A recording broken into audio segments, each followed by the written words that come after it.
Essa cena me emocionou tanto que eu tive que colocar aqui pra vocês, né? Que exemplifica a grande mensagem dessa série, que é a persistência, né? A busca pelos nossos próprios sonhos. Nós mesmos temos que ter a capacidade de lutar e conquistar, de ter as nossas convicções e conquistar aquilo que queremos, né? Tudo bem que existem oportunidades diferentes na sociedade, mas nós como indivíduos precisamos lutar e buscar conseguir esses recursos, né? E Soriori mostra que, apesar das diversas dificuldades que tanto a equipe da expedição quanto a personagem principal, a Shirase, elas enfrentaram diversas situações que a sociedade até dizia que não, vocês não vão conseguir e tal, mas elas conseguiram, né? A expedição finalmente chegou à Antártida, foi um episódio emocionante, foi lindo como o tema da persistência foi focado no nono episódio, tanto na questão da equipe, da líder, né? Explicando para Shirase a questão de que o Japão só possui um trecho, uma rota, né, para ir para a Antártida, que é a mais difícil, que foi um acordo bem filha da puta depois da Segunda Guerra, e que eles foram obrigados a criar ferramentas e um navio específico para poder atravessar aquele gelo e chegar à Antártida. Então foi uma missão em que a sociedade como um todo, né, do Japão, abraçou esse ideal de provar para o mundo que, já que vocês nos colocaram na pior rota possível, nós vamos provar que nós conseguimos. E a Shirase também, apesar de todas as amigas da escola dela criticarem e falarem mal dela, ela conseguiu cumprir o sonho de chegar à Antártida. E o nono episódio foi uma montanha-russa de emoções. A cena em que a capitã conversa com a capitã, o líder de expedição, ela não é capitã, né? É líder de expedição, que é a amiga da mãe dela, né? Da Shirase. Conversam ali nas docas não, no convés, né? E que ela fala, eu não te odeio. Cara, quando a Shirase fala isso, eu não te odeio, me arrepiou todo, meu olho encheu d'água, porque foi construída todo esse sentimento, né? Até esse nono episódio, dessa amargura, dessa perda, né, da Shirase com a mãe e ela querendo voltar para a Antártida. Então, a série, em poucos momentos, ia mostrando um pouco os sentimentos eu vou falar capitã, eu acho que não é o termo certo, mas da capitã ali, que se sentia culpada pelo que aconteceu com a mãe dela, por não conseguir salvá-la, e da filha também com essa saudade. E quando as duas finalmente conversam, é uma conversa franca, uma conversa emocionante, pesada. Cara, esse nono episódio eu chorei nesse momento, eu chorei no momento em que elas gritam ali. Cara, foi um episódio, sabe, que bateu forte assim no coração. E aí quando veio o 10º episódio, que é um episódio mais leve e tal, porque eu assisti os 3 episódios na sequência, né? O 8º, eu nem comentei aqui o 8º, deixa eu ver o que ele teve de relevante. Teve a rotina, né? O 8º episódio teve aquela rotina das meninas trabalhando no navio, elas aprendendo um pouco e tendo a questão do enjoo. Eu acho que o 8º episódio teve um problema de ritmo, tanto é que eu já tava ficando meio irritado assim com a sequência de probleminhas que elas estavam enfrentando, e aí o episódio finalmente acabou e veio o nono episódio que deu uma levantada. E aí o 10º episódio eu com o olho cheio d'água assistindo, e foi um episódio mais leve, reforçando a amizade das 4 personagens, e deixa um mistério pra mim, né, do o que vai acontecer com a menina que vai entrar pra novela, né? Ela falou que aceitou um papel na novela. Será que ela vai ter que sair no meio da expedição e fazer as gravações? O que vai acontecer? Apesar desse pequeno empecilho na jornada das amigas, elas vão permanecer unidas. E é interessante como mostra também que ela, por não conhecer muito, não viver uma rotina de artista, ela não tinha muita amizade com as pessoas, e o conceito amizade foi meio que explícito na cara dela, o que é amizade. Foi legalzinho o episódio, mas pra mim ficou marcado o episódio 9, que foi muito emocionante. O 10º foi mais pra dar uma respirada nas emoções, pelo menos pra mim que assistiu os 3 episódios na sequência, né? Eu tô realmente gostando de Soriori, como ele sempre reforça essa mensagem positiva, e como ele é bonito, cara. É um anime bonito e emocionante, cara. Eu realmente tô adorando assistir Soreyori. Retas finais de Mahoku Tsukai no Yomi. E vamos lá. Esses dois últimos capítulos foram excelentes, eu gostei bastante deles. Eu gostei muito como foi a forma visual da representação, da revelação da mãe, né? Quando nós vemos que as coisas não são o que parecem ser e que há muito mais mistérios. Mostrando que o mistério e o conhecimento não são apenas místicos, mas também interiores. Então é bem interessante quando você repara e revê o capítulo. E rever tudo que você viu, né? Os capítulos anteriores, você vê como as coisas podem ter outra visão, outra forma de ver. E a gente tem essa revelação sobre a mãe da Theseus nunca quis matar a Theseus, exceto provavelmente quando ela estava sendo possuída, né? O que causou todo o desenrolar da história. Muito bom capítulo, muito interessante e bem bonito. Agora o capítulo do Cartaphilus, só sensacional. O Cartaphilus é provavelmente o antagonista dessa série, talvez vilão, né? Ele, afinal, ele literalmente tacou pedra na cruz, né? Só que ele é uma pessoa que, depois de um tempo, ele fez algo errado, mas você vê vendo que outras pessoas não fizeram algo para sofrer o castigo que ele sofre porque só queriam ajudar ele. O que talvez faria muito sentido se você parar para pensar muitas coisas que acontecem na Bíblia, mas talvez seja injusto se certas pessoas sofrerem pelo pecado alheio. Ele acaba mostrando como Joseph, né, um necromante, acaba se metendo em toda essa história. É bem legal, é bem interessante como isso acontece. E também é interessante como todos os personagens meio que se cruzam e vão indo para o ponto final do anime em que tudo se alinha, tudo se junta para um único ponto. Eu falava que eu não sabia como ia terminar, eu já tinha falado disso antes, mas aparentemente eles vão terminar com uma junção, um ponto final onde tudo vai ir. Vai desde a universidade, os dragões, a maldição, Cartaphilus e até as bruxas, que aliás não ficou explicado no anime, mas elas são descendentes das antigas, como se diz, acho que o termo era as prostitutas do templo, acho que é o termo, que elas usavam um método de, bom, basicamente sexo mágico. É por isso que é uma cena que insinua a prostituição em relação a ela. Só que é a forma como ela pratica magia. O que é uma coisa, até onde magia vai, real. Né? Então, bem interessante, né, mostrar esses elos com a antiguidade. Dentro disso, aliás, eu gosto muito do todo passado, do Cartaphilus. Aliás, alguém pode me dizer que cidade era aquela? Eu tenho a impressão de que era Constantinopla, porque eu acho que eu vi a Águia Sofia e o hipódromo. Então, eu acho que é Constantinopla, mas eu não tenho certeza se é, né?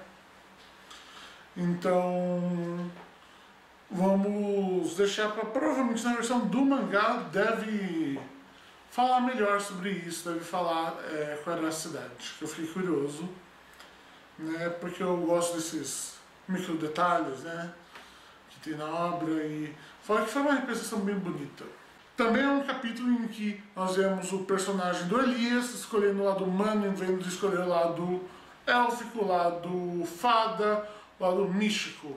Ao escolher agir de um lado, de uma forma moralmente mais humana, né?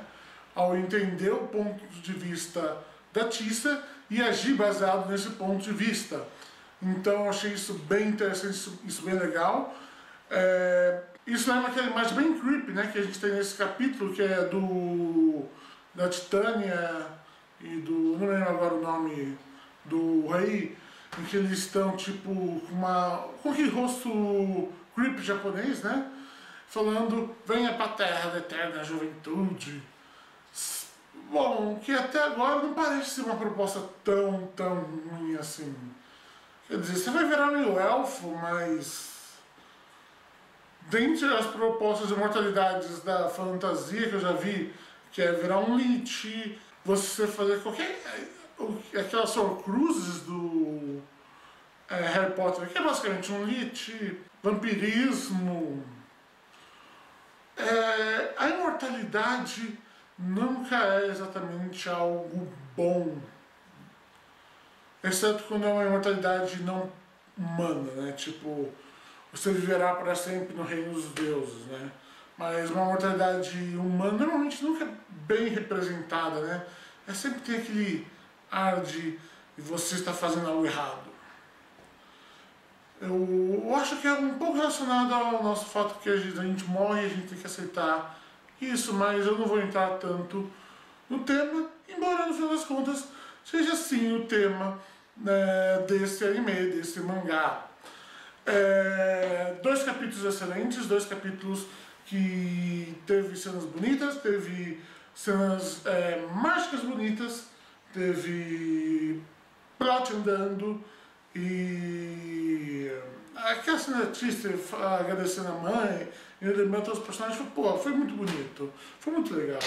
Então, tipo, cara, foram uns capítulos legais, foram uns capítulos bonitos, eu tava desgostoso, eu tava de saco cheio, mas agora eu tô empolgado, agora eu tô de saco vazio, que é o oposto de saco cheio, e esperando o próximo capítulo. Acho que são mais 2 ou mais 1. Eu não sei, mas só sei que vai ser bem legal, cara. Vamos ver no que vai dar. Muita coisa aconteceu desde o último episódio que eu gravei sobre Cococo, então vou falar do 8º ao 10º episódio. De lá para cá a série manteve a tradição de expandir um pouco o universo, explicar mais os poderes dos personagens, colocar uma ou outra conflito, eu ia falar batalha, por isso que a frase ficou meio esquisita, mas colocar um ou outro conflito ali para nos manter atentos ao que está acontecendo na tela, até porque muitas explicações a todo episódio acaba me deixando com sono, tá me irritando um pouco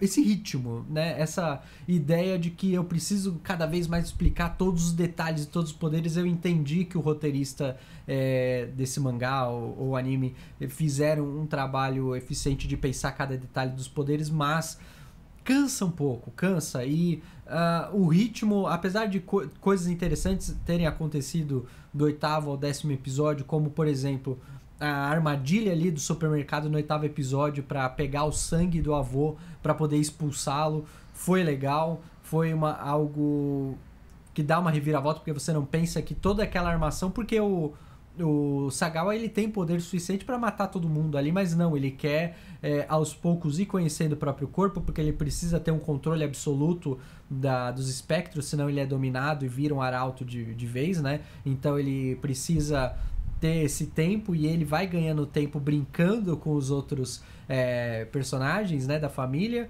E aí o plano para expulsar o avô, que é o único cara chato ali que atrapalha realmente o Sagawa, foi legal. E aí o 9º episódio teve a pedra sendo quebrada, que é algo que era impensado para nós, né? Não nos foi falada essa regra de que não dá para sair eu esqueci, êxtase, né? Sair da êxtase sem precisar da pedra era algo inédito. A série ela tem sempre essas viradas de plot twist no roteiro, mas como eu falei antes, vai meio que me cansando, sabe? E eu cheguei no ponto no 9º episódio, eu vou falar do 10º daqui a pouco, eu cheguei no 9º episódio falando, caramba, pra onde essa série vai? O que ela quer falar? Porque não é shonen de batalha, não. Porque se fosse, eles iam enrolar, iam criar lutas mais interessantes, e não é o caso. Não é algo muito, como é que eu digo, uma coisa policial, não tem investigação, é algo mais um conflito ali tentando se resolver naquele momento. dá pra perceber claramente que é uma história fechada. Ela tem um ponto final pra falar, porque não é uma série que você entende que não, vai ter outras temporadas, a coisa vai se expandindo com calma.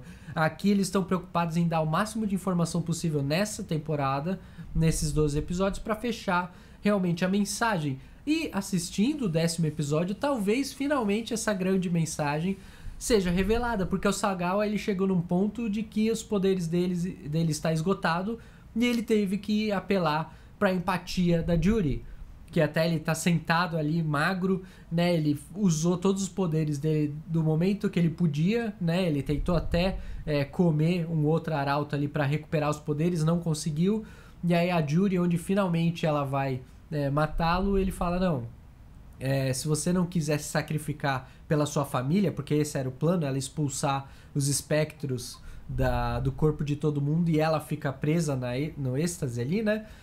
O que nos revela que o tempo não parou. Na verdade, eles estão se movendo mais rápido do que as outras pessoas. Então, o tempo para nós humanos está rolando normalmente e eles que estão se movendo naquele frame de tempo, né? Então, essa é a ideia da série. Depois, entendendo todo o mecanismo ali da êxtase, a gente consegue entender por que a Juri vai expulsar o espectro do corpo de todo mundo e ela vai ficar presa ali. Então todo mundo vai viver sua vida normal e ela vai ficar presa naquele frame. Então o Sagawa apela pra empatia dela de, olha, se você quiser sair daqui também junto com seus amigos, né, junto com a sua família e tal, deixa eu contar essa história, vamos... finalmente ele vai negociar, né? Porque até então ele tinha o poder de decisão, ele estava em vantagem e ele se esgotou com todas as lutas e reviravoltas que teve, com o Makoto, sobrinho da Juri, com poderes também. Foi legal, teve um momento de comédia com o avô, né? Com o pai da Juri, que quando o pai da Juri falou, não, eu que controlo, que ele queria ser importante, né? E fazer com que o neto falasse por ele, eu falei, vai dar merda isso, tanto é que quase deu, mas talvez a grande mensagem de Kokoko seja agora, onde vai mostrar o passado de Sagawa, vai explicar o quanto ele idolatrava o pai dele, né, que tinha ele tinha uma visão de pilar, o centro da razão ali, da religião que guiava a comunidade, então ele via o pai dele como, cara, o meu pai ele tem uma visão muito importante na vida das pessoas e nós temos que seguir essa doutrina. E aí ele vê uma cena no final do episódio e aquilo o deixa chocado. Ele tem um choque de realidade, porque apesar da religião ser importante e tal, existem pessoas que abusam disso e que aproveitam de outras pessoas, né? A religião sempre é importante para cada indivíduo, cada um tem a sua, mas ele teve esse choque de que, caramba, o meu pai está usando outras pessoas também. E aquilo deu uma virada de que foi falado que ele quer ver o futuro, ele quer onde que as coisas vão, né? Por isso que ele quer se tornar esse arauto, ele quer tomar o poder dos espectros para poder viajar no tempo, para o futuro, para o passado e poder entender, afinal, qual a nossa missão aqui na Terra. Eu acho que essa é a grande pergunta dele, o que ele está fazendo no mundo e aonde a sociedade vai, e como ele tem essa semente de dúvida e de, como é que eu digo, não dúvida, mas de choque mesmo, onde ele viu que as pessoas abusam dessa religião, então talvez ele queira entender a filosofia por trás da vida do ser humano no universo, e para completar, para tapar esse buraco que o pai dele criou no momento em que traiu a confiança do filho. Isso é muito interessante, dá uma motivação muito boa pro vilão, e que eu, como espectador, eu acabo torcendo pro Sagawa nessa parte. Eu penso, caramba, o cara, tudo bem, ele usou, abusou, matou, fez o caralho a 4 pra cumprir a missão dele, beleza, mas a gente entende o porquê ele quer chegar nisso, e talvez a gente torça, pelo menos eu torço, pra que ele consiga, sei lá, um pacto ali com a família e falar, não, todo mundo sai do espectro, deixa eu aqui e eu sozinho faço o meu plano de... Porque até a Juri, no 8º episódio, no 9º, no 8º ou no 9º episódio, eu anotei aqui, ela virou e falou, ué, mas só isso? Ele quer ver o futuro, o passado? Então é isso que ele precisa? Então vamos negociar com ele Só que aí o Shiomi, né, que traiu a confiança do Sagawa, virou e falou, não, ele precisa lutar com vocês pra testar o próprio corpo, pra ele poder dominar o poder do espectro. Então ele tá usando vocês pra isso. É interessante como a história vai se amarrando.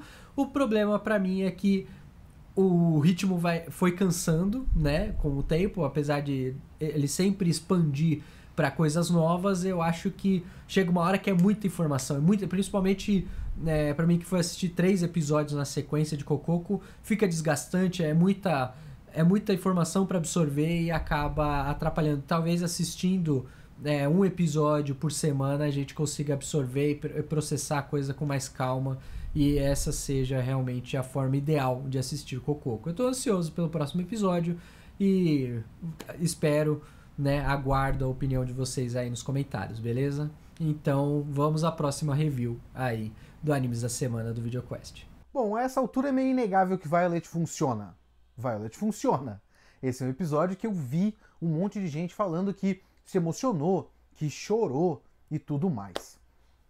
Não entendo, não aconteceu comigo, a essa altura já era, e eu, depois de ver o final do anime, eu realmente não sei mais por que essa história tá continuando, mas a gente ainda tem mais 4 episódios pra frente. A gente viu o 10º agora, vai ter 14.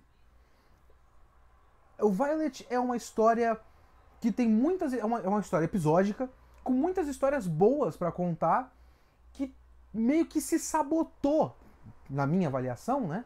Meio que se sabotou a essa altura. Ele tem muito potencial, mas o cara, sei lá, resolveu revolucionar a estrutura da narrativa, e só o que ele alcançou, pra mim, pelo menos, foi cortar todo o punch emocional que ele poderia ter. As escolhas, pra mim, não fazem sentido, sabe? E não tem um propósito e não alcança nada. Tipo, a gente tá aqui o tempo todo tentando avaliar de acordo com critérios e padrões de muito tempo, que talvez estejam meio quadrados e tal. O Violet Evergarden é uma história episódica que resolveu fazer um clímax no meio, e não é como se você não pudesse mudar as coisas, revolucionar as coisas. De repente, a ideia do cara, de seja lá quem for que tomou essa decisão, tenha sido de realmente mexer com as estruturas e fazer algo diferente do que se espera. Porque o que se espera é que você faça uma história episódica que simplesmente seja episódica e uma hora pare, ou uma história episódica que você constrói tudo aquilo para um clímax final e aí acaba a história. E ele fez esse clímax no episódio 9 e aí segue com mais 5, né?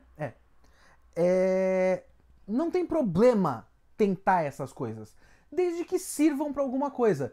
Eu não sei para que serviu, para mim não melhorou a história em nada, só realmente atrapalhou. Eu falei no episódio passado que tudo que aconteceu no episódio passado, no episódio 9, foi praticamente um final. Aquilo é um final de série, tem clima de final de série. A gente teve uma construção que usou tudo o que aconteceu até aquele momento para amarrar um momento em que tudo aquilo serviu para que a personagem chegasse num ponto e entendesse quem ela é e seguisse em frente. Aí agora a gente tem esse episódio que é tipo uma história boa, previsível pra cacete, mas boa, não é uma história ruim, é uma história boa. Mas esse episódio começou muito casualmente como um episódio qualquer pra mim. Então o que a gente teve de emocionante e importante no episódio passado é como se ele tivesse sido completamente ignorado nesse. E isso aí a Violet simplesmente chegou lá e trabalhou como sempre. No fim do episódio, as personagens perguntam pra Violet, como é que foi pra você na sua primeira primeiro trabalho depois daquilo. E aí tem uma cena da Violet chorando no fim desse episódio. Mas quando começa tudo, meio que não faz diferença, e a Violet meio que não age muito como se aquilo tivesse mudado ela de qualquer maneira.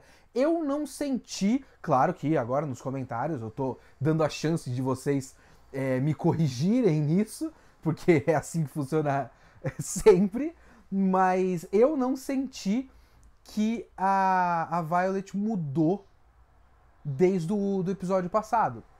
Eu não senti que aquilo afetou a Violet de verdade. Essa história desse episódio, que tem a menina, a Violet é chamada para casa de uma mulher que quer escrever uma carta, e tem a filha, essa mulher que chamou a Violet está claramente morrendo, tem a filha pequena, e a Violet desenvolve uma relação com aquela menina, mas escondendo para quem é essa carta. Eu contando isso, vocês já entenderam como é que é o final, né? Enquanto eu assistia esse episódio, eu ficava pensando que tem vários outros momentos que poderiam ser encaixados essa história, até porque Violet é episódico, então, em tese, você pode pegar qualquer um desses contos em que a Violet vai escrever a carta para alguém e colocar em qualquer lugar, né? Em tese. Esse episódio, por exemplo, poderia muito bem ser, caso obedecesse-se a ideia de que teriam várias cartas da Violet para vários clientes diferentes, e aí o final, e aí acaba a série, tipo esse episódio 9 fosse o episódio 14, né? Caso fosse desse jeito, de repente esse episódio 10 agora que a gente viu, poderia ser o último antes desse clímax, porque uma das coisas que movem esse capítulo é a menininha, a filha que vai ficar, obviamente, órfã, né? Essa menina olha pra Violet e tem um daqueles momentos em que o anime bate palma pra si mesmo, e a Violet aparece e a menina fala: nossa, eu vi uma boneca que anda, tipo, nossa, como ela é linda, olha esse design de personagem que a gente criou, gente, nós somos impressionantes. Mas enfim, a menina fica tratando a Violet como uma boneca. Então, colocar essa dúvida na Violet de eu sou uma pessoa ou não sou uma pessoa, né? É um estopim legal para que a crise que a gente viu nos episódios passados tivesse início. Ou, se esse fim que a gente viu agora nesses últimos 3 episódios antes desse, fosse o começo da história. Porque isso é uma possibilidade também. Você começa daquele ponto onde a Violet é chamada para fazer parte da empresa das cartas lá, mas aí ela descobre que o cara morreu, desapareceu e tal, e tem aquela crise de consciência, e aí ela muda e tenta seguir em frente, e aí a partir disso a gente tem a série de cartas e clientes onde ela tenta seguir em frente. E aí de repente essa menina que chama a Violet de boneca seria uma das primeiras clientes. A Violet tentando superar esse passado de guerra e esse passado onde ela se considerava apenas um objeto, e vem uma menina e olha pra ela e fala: você é apenas uma boneca. E ela duvidando de si mesma. Poderia ser um uso interessante. Mas, quando você tem aquele clímax emocional tão importante que fez com que tudo que a gente assistiu antes culminasse em algo grandioso e desse um resultado e fizesse parte de uma estrutura, depois disso você coloca essa história, ela perde muita importância, ela perde muito impacto. Mais uma vez, na minha avaliação, que talvez esteja objetivamente errada, porque eu vi relatos de pessoas que se emocionaram com esse episódio. Então, tipo, na prática funcionou. Eu tô aqui só dando a minha avaliação do que eu senti enquanto eu assistia. E do porquê eu senti tudo isso enquanto eu assistia. Pra mim, o que aconteceu foi que, mesmo eu não tendo gostado do que eu vi no episódio 9, principalmente por conta de ser no episódio 9, esse episódio que veio agora, ele perdeu muita força porque o que importa já aconteceu, sabe? Não tem como eu me importar com essa menina depois de eu ver algo que é tão grande com a personagem principal. A menina não me importa. Não tem como me importar com essa menina depois de eu ver que tudo que aconteceu antes desse clímax que a gente acabou de ver fez parte de um conjunto. Ela é uma intrusa. Esse episódio dessa menina é um episódio intruso. Essa história não faz parte de um conjunto que a gente viu antes. Esse episódio poderia ser o primeiro da segunda temporada, por exemplo. Que aí a gente tem uma sensação de conjunto, né? Uma temporada inteira que tem uma sensação de conjunto e aí fecha aquilo, a gente tem uma sensação de completude e aí um novo começo. E nesse novo começo tem uma nova crise e a Violet de repente mudando e tudo mais. E a cena de choro da Violet e tal, simbolizando que ela realmente mudou. Mas quando você tem isso nesse ponto onde a história meio que terminou, mas tem um chorinho, eu não entendo as escolhas. Pra mim, as escolhas realmente de organização de conteúdo, sabe? É a edição do conteúdo da novel sabotou a história inteira pra mim. Isso, mais uma vez, sou eu, só, mas foi o que eu senti assistindo e é muito potencial desperdiçado Violet Evergarden.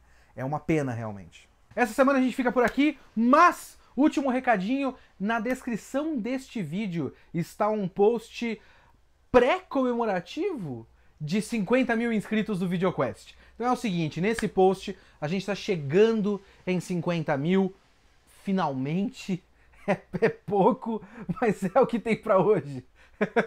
O VideoQuest é um grande... Olha, pode entrar, mas não repara na bagunça, tá? Enfim, a gente tá chegando aqui 50 mil finalmente, yes! Chegamos lá, e em meia plaquinha do YouTube, e eu estou tentando preparar com o pouco tempo que eu tenho um VideoQuest, o VideoQuest 82, vocês sabem do que é. Mas também para comemorar a gente vai fazer o que meio que é uma tradição até de canais de YouTube. Nesse post você pode deixar qualquer pergunta. Uma pergunta que você queira fazer para mim, ou pro Urso, ou pro Caneda. Perguntas para a equipe VideoQuest. A gente vai fazer responder todas as suas perguntas. Os nossos padrinhos, a gente vai fazer um post no nosso grupo exclusivo para os padrinhos. Então os padrinhos vão ter uma sessão especial nesse especial de 50 mil inscritos, porque eles agora fazem parte de um grupo muito especial que são os nossos primeiros padrinhos e eles merecem a nossa atenção exclusiva. E é isso. Quando a gente chegar lá, a gente publica a resposta para essas perguntas. O link está na descrição desse vídeo. Muito obrigado, falou!